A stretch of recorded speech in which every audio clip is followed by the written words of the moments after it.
Biddew bu Kooru Biddew turam dëgg-dëgg nekk Vanessa Samb tey nag sama gars yi Biddew la leen indiloon.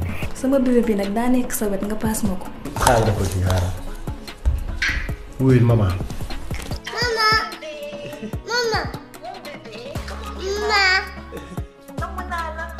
Ni joy. Nek ma raw. Mama. Nek waaw.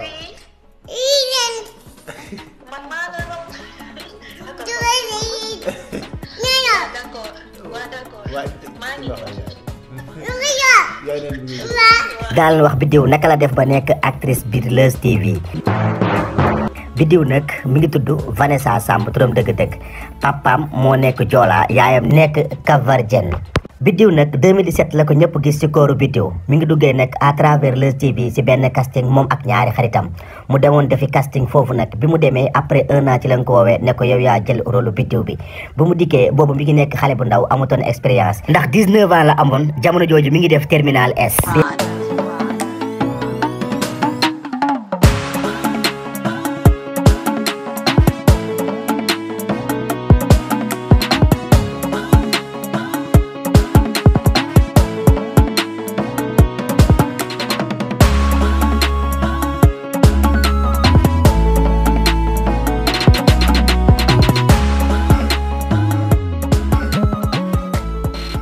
c'est vrai que ni avant Kooru Biddew daana def clip ak benn long métrage mais boobu kenn xamu ko woon bi mu ñëwee ci Kooru Biddew nag ñëpp naan gone gi dafa rafet dafa teey kii rek moo war na gérer Kooru Biddew. sama biddéew yi tey nag ndar laa leen di yóbbu te ku ne ndar ne ceebu jën man nag ceebu jën bu weex laa leen andil tey ay ca leen ñu dem.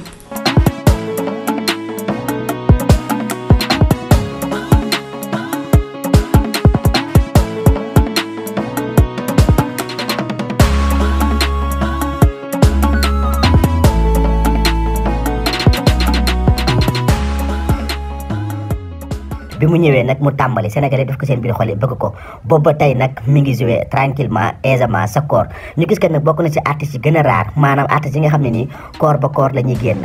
defoon na fi benn série yu taxi ak benn clip Serifou ak Job sa Brain waaye yooyu yëpp nag taxul Biddew di génn à tout moment mu mel ne que ni nag boo nekkee élément Leuz TV da ngay raar maanaam li ngay génn du bëri ndax gis nañ ko bu baax a baax ci Daaro Thiam ndax képp ku nekk élément Leuz TV Leuz da lay jàngal nga raar waaye surtout tamit nga xam sa bopp maanaam bul nekk ci aar bi rek di caxat-caxatee sa bopp loolu la Biddew xam ak Daaro Thiam ak képp ki nga xam ne Leuz ñoom lay jàngal mu nekk nag benn maison de production nekk Leuz TV bu baax bi nga xam ne ni képp ku ci génn rek ndaanaan ngay doon ndax moom mii di Biddew chaque année ba année lay génn waaye nag saa bu génnee ñëpp gën koo bëgg ndax beauté bi muy dégagé ak mën rôlam waaye surtout aussi mën togg bi nga xam ne da koy incarné ci biir Kooru Biddew mu mel ne que ni nag Leuz TV dafa leen jàngal ay valeurs yu am solo ndax képp ku ci génn rek ñëpp dañ lay xoolaat.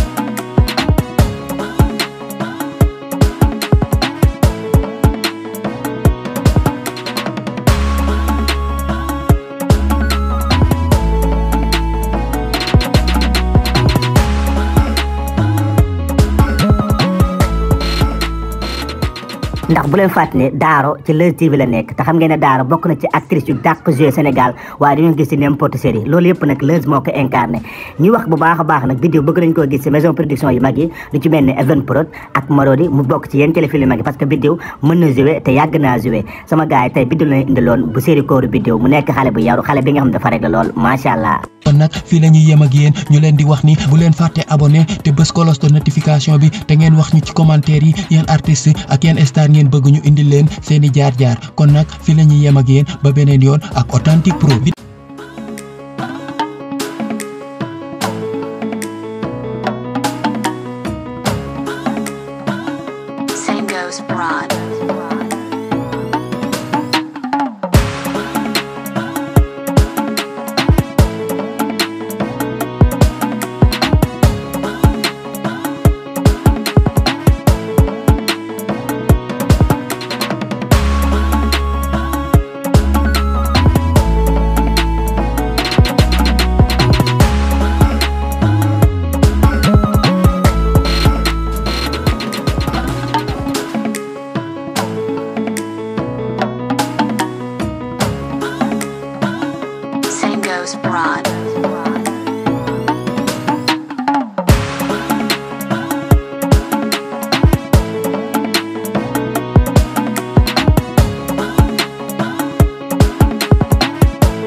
sa business siiwal sa business ak Authentique Pro yow miy jaay wala liggéey bu mu mën a doon nga bëgg mu siiw léegi jokkool ak Authentique Pro dinañu yebal seeni ndaw ñu filmer ko ci qualité bu rafet ba noppi monter ko defal la ci sa contact dugalal la ko ci seen page YouTube ak Authentique Pro daal dina yebal sa business.